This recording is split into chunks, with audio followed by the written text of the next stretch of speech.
Hello everyone. आज day 7 है English assignment का। और लास्ट 6 असाइनमेंट्स में हम अलग अलग टॉपिक्स कर रहे थे।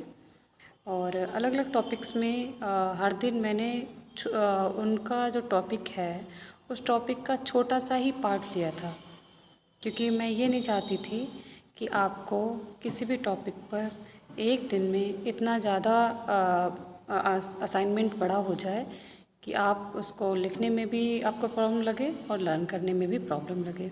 तो इसलिए मैंने हमेशा छोटा छोटा टॉपिक रखा, क्योंकि इसको छोटे बच्चों के हिसाब से भी बनाया गया है। तो उस आप सबको ही ये इजी लगे और लाइट लगे, कि आपको बोरियत ना हो, आपको 2-4 दिन करने के बाद ऐसा ना लगे कि नहीं ये ज़्यादा टाइम लेता है। इसलिए मैंने टॉपिक को हमेशा छोटा रखा।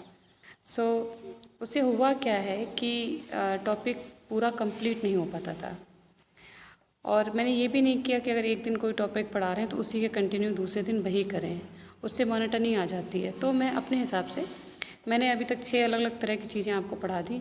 अब क्या करते हैं कि जो फर्स्ट डे हमारा असाइनमेंट था इंट्रोडक्शन का, सेल्फ इंट्रोडक्शन का, तो उसमें मैंने आपको 5 लाइन्स बताई थी अपने इंट्रोडक्शन देने के लिए। उसी में आगे कंटिन्यू करना है। हम अपना इंट्रोडक्शन देने के लिए एक लंबा चौड़ा ऐसे लिख सकते हैं, भाषण दे सकते हैं। अगर कोई अपना इंट्रोडक्शन बताना चालू करे तो बहुत कुछ बता सकता है वो, अपने बारे में, अपनी हॉबीज़ के बारे में, अपने करियर विज़न के बारे में, फिर अपनी फैमिली के बारे में काफ़ी कुछ बता सकता है। लेकिन उससे पहले सेल्फ इंट्रोडक्शन का एक और पार्ट है कि आप वही बताइए जो सामने वाला पूछ रहा है। जैसे मैं देखती हूँ कि छोटे बच्चे हैं या फिर जिनको इंग्लिश नहीं आती है, उनसे पूछा, उनको नॉर्मली बोला कि अच्छा असाइनमेंट में, सेल्फ इंट्रोडक्शन के असाइनमेंट में ये 5 लाइन्स हैं। My name is this, my father's name is this, my mother's name is this, I am this many years old and I am in class this.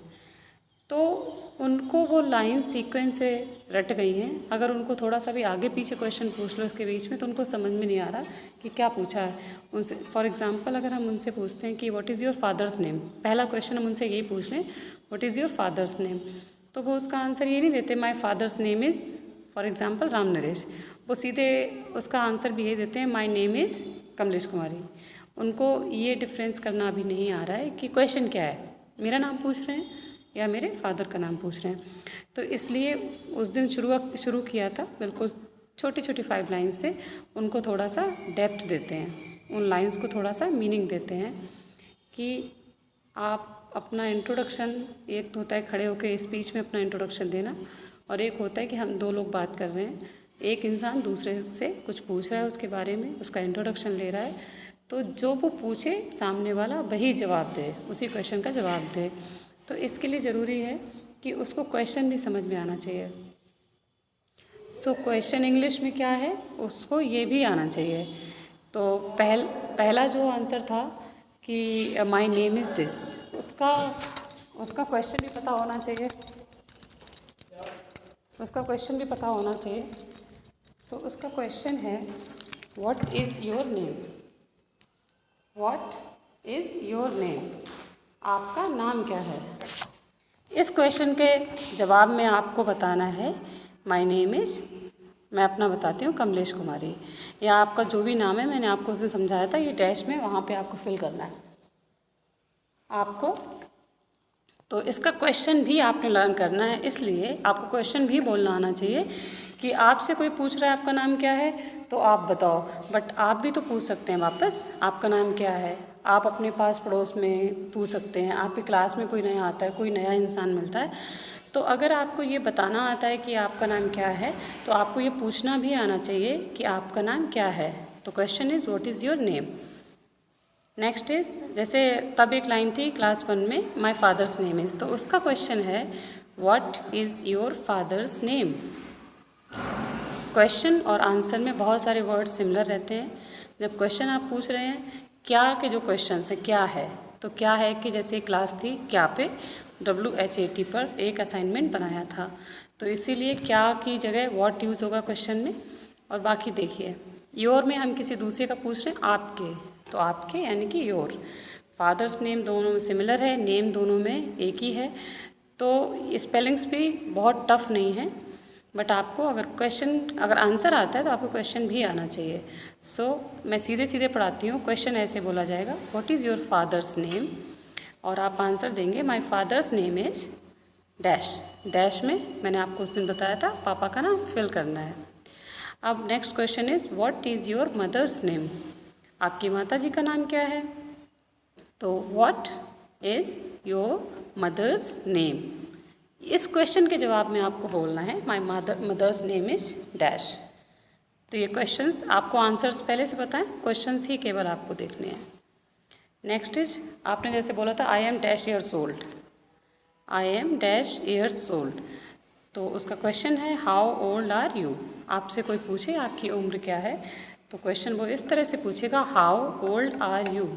इस question को ध्यान से सुनो, उसकी बात को ध्यान से सुनो, समझो कि वो क्या पूछ रहा है। ऐसा ना हो कि वो पूछे हाउ ओल्ड आर यू और आप बोले my name is Kamlesh Kumari, ऐसे नहीं बोलना है, क्वेश्चन को ध्यान से सुनना है। So the question is how old are you, आपकी उम्र क्या है, और आप आंसर में बोलेंगे I am dash years old, मैं इतने साल का हूँ, इतने साल की हूँ, या इसको दूसरी तरह से बोलेंगे मेरी उम्र इतने साल है। ठीक है। सो ये क्वेश्चन, आज क्वेश्चन वाली ही क्लास है। आंसर्स तो मैंने पहले ही आपको लिखाए हुए हैं, बट क्वेश्चन के साथ आंसर ज़रूरी है, इसलिए मैंने रिपीटेड लिख दिया। आज बेसिकली आपको क्वेश्चंस पे ध्यान देना है, और वही लिखना सीखना है, वही आपको बोलना सीखना है, और वही आपको समझना सीखना है। बोलना जब आप किसी से पूछेंगे, बट उससे पहले आपसे कोई पूछ रहा है तो वो पूछ क्या रहा है, उसका क्वेश्चन क्या है, वो ये है। Next is in which class you are, आप किस क्लास में हैं, किस क्लास में पढ़ते हैं, किस कक्षा में पढ़ते हैं। तो answer I am in class this, ये आंसर आपको पता है, बट इसका रिलेटेड क्वेश्चन थोड़े बच्चों को आता है, कुछ बच्चों को नहीं भी आता था, क्वेश्चन नहीं समझते थे, उन्होंने रट लिया था बस। So the question is in which class you are, in which class you are, आप किस कक्षा में पढ़ते हो। And the answer is I am in class, जो भी आपकी क्लास है। सो आज के लिए इतना ही, छोटा ही रखते हैं वीडियो, ठीक है। नेक्स्ट जो क्लास होगी उसमें फिर हम कुछ नया टॉपिक लेके आएंगे, और मैं कोशिश करूँगी जो लास्ट 6 डेज़ में पढ़ाया वो एक लिमिटेड पढ़ाया था, टॉपिक को लिमिट करके पढ़ाया था मैंने, उसी टॉपिक्स पे थोड़ा और आगे बढ़ते हैं। हम 5-6 टॉपिक्स लेके एक एक दिन सब में से थोड़ा थोड़ा पढ़ाएंगे, तो हमारा वो टॉपिक कम्प्लीटली प्रिपेयर हो जाएगा।